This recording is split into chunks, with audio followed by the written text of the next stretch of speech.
on Sactown Sports. Coming to you from the Gold One Center, the Kings taking on the Portland Trail Blazers tonight. And the Kings snap this losing streak and start to turn things around. In the chateau here, we have TR who wants to tank for Cooper Flagg. He says that's the answer to all the problems. Little late for that, though. I mean, that ship has sails down the river. It's probably through the Carquinez Straits by now. If you wanted to do that, and I don't know that you would have wanted to do that, but if you wanted to do that, that's something you had to do before the season even started. Because now, even if the Kings were to bail out on the rest of this year, which is unlikely, even if they did that, the odds of getting Cooper Flagg, minuscule. With more on that, nice enough to join us, outstanding NBA writer for The Athletic, Anthony Slater. How are you today, Slates? You guys, you're talking Cooper Flagg already? There's still playing basketball to be discussed. There's still a path to the 8th seed. Thank you for that. I did want to ask you, I know Alan Stiles was talking about this yesterday. And I don't mean to put you on the spot here, Anthony, but I know you remember this. When Dallas tanked out of the play-in race 2 years ago, how did that ultimately work out? They got Derek Lively, but they got fined, right? Yeah, but, I mean, I would pay a fine for Derek Lively. Derek Lively is a really good center. Now, again, you have to actually get Derek Lively at 10. I mean, look, think about the Kings last year. I believe if I have this right, if they won in that game in New Orleans, they would have given their pick to Atlanta because they would have made the playoffs, and I believe it was lottery protected. So the fact that they lost that game meant they got Devin Carter. Is that worth it? I don't know. I mean, Devin Carter's actually shown some mildly intriguing things over the last week or so. We'll see what his ultimate upside is, but that's the type of prospect range, you're talking about one to protect or not. Obviously, the Kings right now are kind of in a similar conversation with it. Does that protected pick go to Atlanta or not? But, I guess to your original point, it was a minor fine because I believe it's because Mark Cuban, publicly said they were tanking. He used the word tank. The Kings could purposely lose down the stretch, just not say anything about it. And there's 8 other teams across the league doing that right now that won't get fined. You just don't want your owner going out and being like, yeah, we're trying to lose tonight.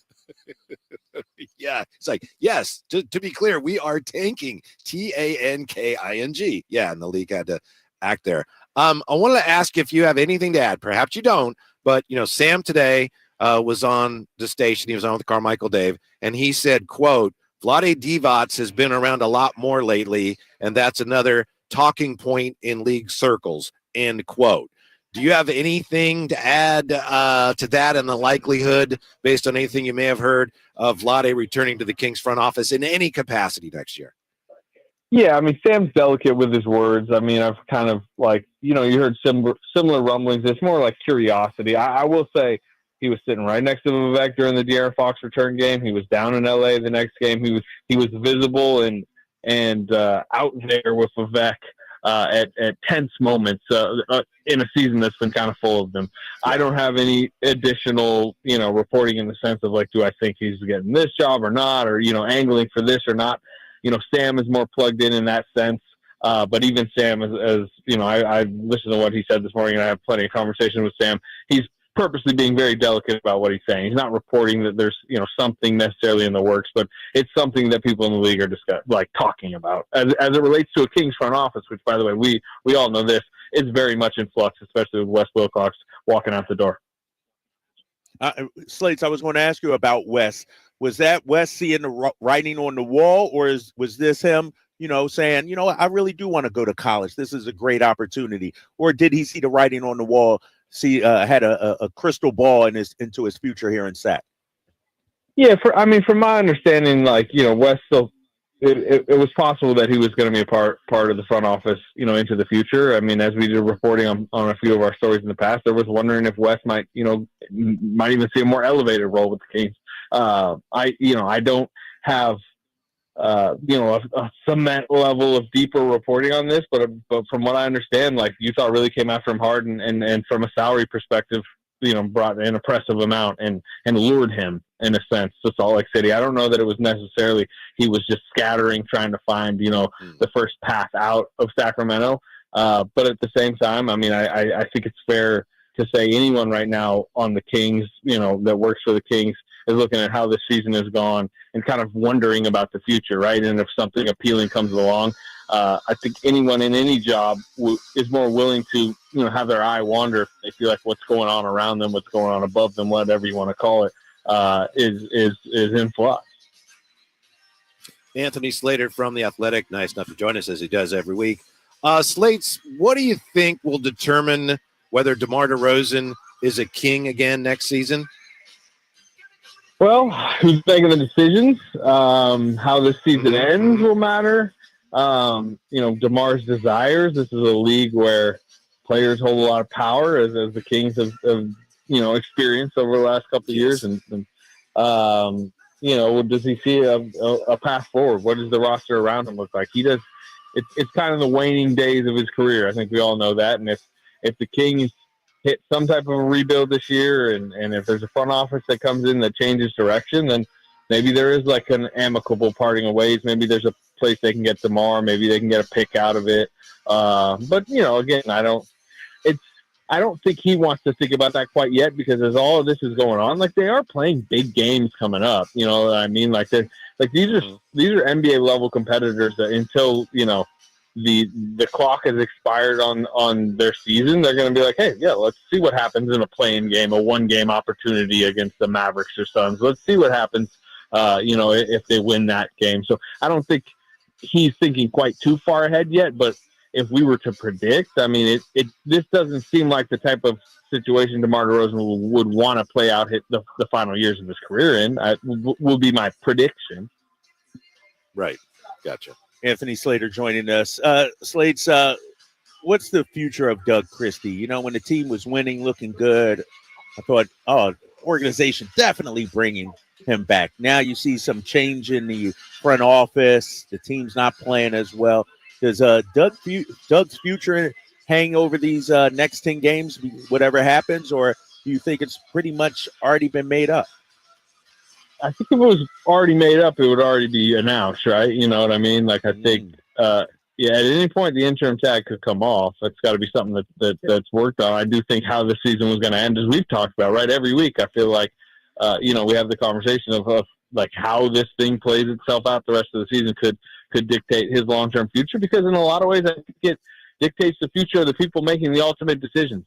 And if there's a new, head of basketball decisions for the Kings next season, like, typically, you would want them to be able to choose who they want their head coach to be long-term. And maybe it's somebody that is very Doug Christie friendly and believes that he's, the right guy for the job. Obviously, Doug brings a level of, kind of local popularity and verve to the job.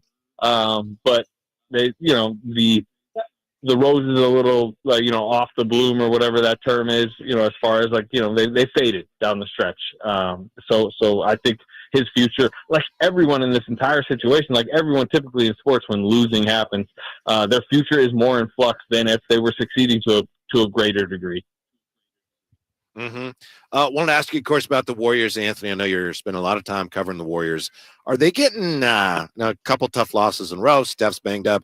Are they getting nervous about having to fight their way out of the play-in again?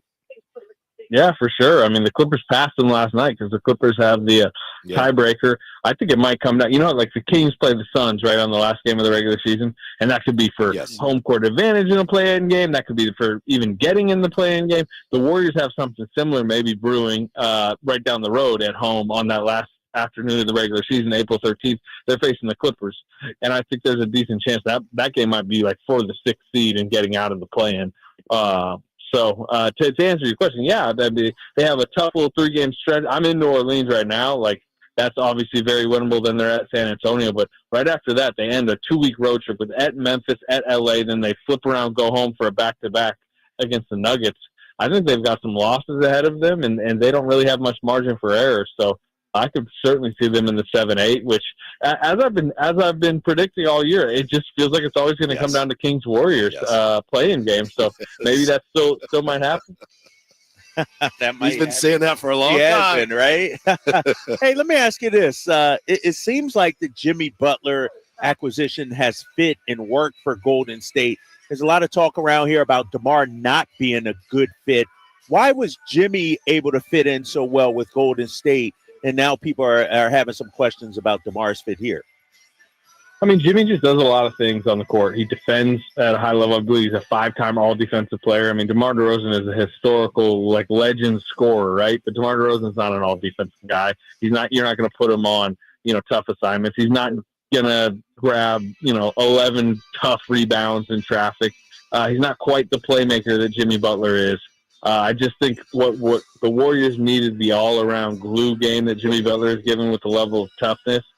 DeMar DeRozan is very respected, but nobody talks about his physicality defensively, his ability to play up. Like Jimmy Butler can play some real sturdy, power forward for the Warriors, stuff like that. So I just think their difference in their game is Jimmy Butler's just more of an all-around player. And by the way, certainly not as legendary a scorer and a mid-range shooter and a jump shooter like DeMar DeRozan has scored a lot more points than Jimmy Butler has in his career, but Jimmy Butler just does a lot of other stuff on the floor. All right, Slates, we appreciate it. Enjoy the Big Easy. We'll talk to you soon. Thank you. All right, fellas. All right.